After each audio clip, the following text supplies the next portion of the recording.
of the Ramones. I don't know about Martin Scorsese directing the movie. That would mean Robert De Niro, Joe Pesci, Leonardo DiCaprio. Who would play the fourth Ramone? Like, seriously. Which one's going to play Dee Dee? Anyways, go on. A Full House revival is in the works. Yeah. It says here that they're going to star... It'll star the original cast if they're available.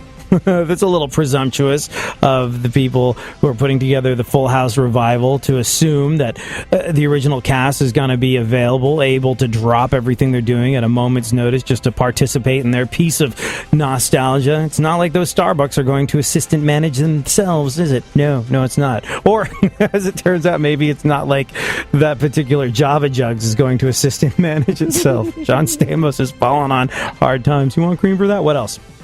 Tony Bennett is in the news. He's joined a campaign urging kids to stay in school.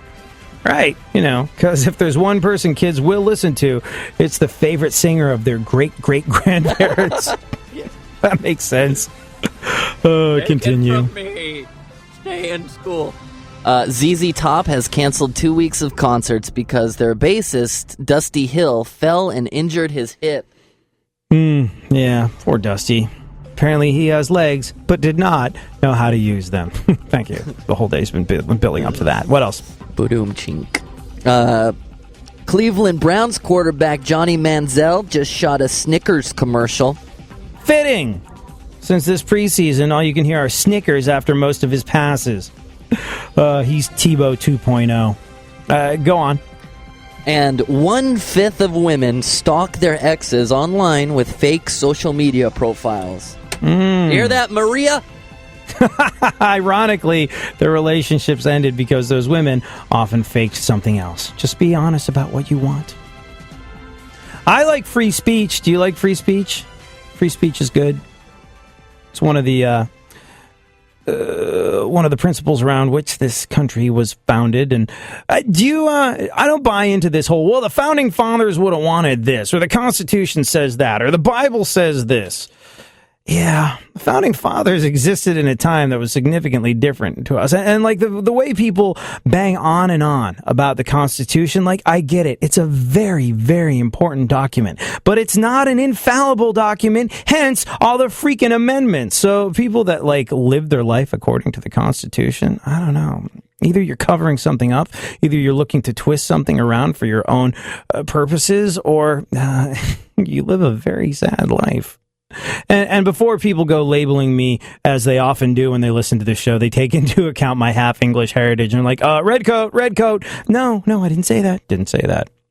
I just happen to believe that in a time where people were running around trying to get together buckshot and musket powder for their blunderbusses, things were a little different. So amending things here and there, yeah. Like I said, it's not an infallible document. The principles upon which this country were founded were principles in 1776 that were extraordinarily valid. But, this is also a time where if they suspected a woman of being a witch, they tried to drown her. And if she lived, well, she was a witch, so then they burned her at the stake. Like I said, great jumping off point, not an infallible document that works forever. But I do believe in this whole issue of free speech. I think, freedom is great. Sadly, it can be abused by folks, as it was in Florida recently. But freedom of speech is very, very important. And a mayor in Florida is kind of messing with the program in the free speech department. He ordered cops to remove a man from a city meeting because he refused to stand during the Pledge of Allegiance. There's a guy in Winter Garden, Mayor John Reese. He said he considered the man's refusal to stand for the Pledge of Allegiance to be disrespectful to American military troops who are serving overseas and others who have given their lives in defense of freedom. It is disrespectful. Bit of a dick move, if you ask me. But here's the thing. Free speech entitles you to be a bit of a dick. Anyways, Reese said he told the man either stand or go in the hallway, and he wouldn't do either. The man, identified as Joseph Richardson, has reportedly been fighting with the city over their opening invocation, demanding that it be made more inclusive as opposed to just being a very religious affair. Here's the thing. I'm kind of with that, separation of church and state. Spirituality is important. But if it's an overly religious affair, well, what's that say to people that don't necessarily subscribe to the same faith? Now, on the other hand, it's sort of like a formality and it's whatever. And, just stand during the Pledge of Allegiance, dude. It's very easy. But on a deeper level, I would point out again that if his problem with the whole thing was that it was too religiously slanted and he's standing up against the failure to separate church and state in this country the way our founding fathers would have wanted us to, well then, he might bring up a valid point. The amount of religion we have in our governmental system, just so we're all crystal clear on this whole situation, makes us the laughingstock of the rest of the civilized world. They see us as semi-evolved apes that are picking fleas off of each other and eating them because we can't have an election without religion coming into it. Like we can never have an atheist president. I believe in God. Well, you got my vote. See, that's not okay. There's simple-minded people who can be swayed to vote because there are creepy politicians and creepy priests everywhere that will convince you that you've got a better shot at getting into heaven if you vote a certain way. And that's not all right. But I digress. Richardson, this guy who refused to stand during the Pledge of Allegiance, wasn't arrested. There's video, shows everyone standing up for the invocation except for Richardson. Mayor Rees then told him to stand up. Richardson refuses. Rees left it alone until Richardson said he didn't have to stand for the Pledge of Allegiance, and that really set the mayor off, and he ordered the cops to escort him from the room. The mayor was wrong. He was. It's your right as a citizen of this country to be disrespectful. That's free speech. Doesn't mean it's right. Doesn't mean you're not a jerk. But the old expression, I don't agree with what you said, but I'll defend to the death your right to say it, that's important stuff. And the mayor shouldn't have done that. It's not the mayor's right to do that. And I would imagine that there would be a reasonably compelling lawsuit waiting to happen against the mayor should this guy decide to get litigious.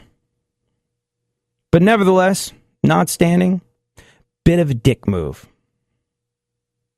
And brings to mind this piece by Father Dennis Edward O'Brien of the U.S. Marine Corps, who said, "It is the soldier, not the reporter, who has given us freedom of the press. It is the soldier, not the poet, who has given us freedom of speech. It is the soldier, not the organizer, who gave us the freedom to demonstrate. It is the soldier who salutes the flag, who serves beneath the flag, and whose coffin is draped by the flag, who allows the protester to burn the flag."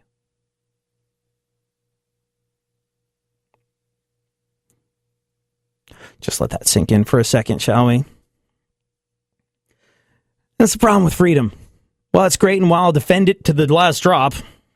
Actually, I don't know. I don't know if I would defend this guy's freedom to not stand during the Pledge of Allegiance to the last drop of my blood. I got bigger fish to fry. But I would say to him, you're being a dick. And I would say to the mayor, hey, that's really, really un-American what you just did there.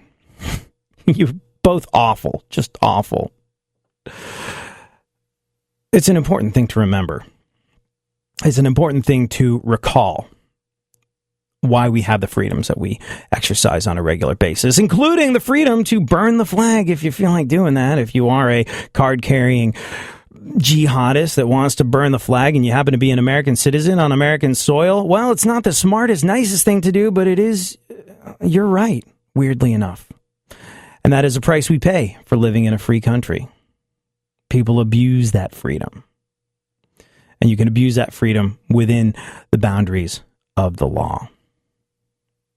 But it is something we must never forget, that these freedoms are afforded to us by men and women who are willing to lay down their lives, make the ultimate sacrifice, so people can, do things like burn the flag. Not okay.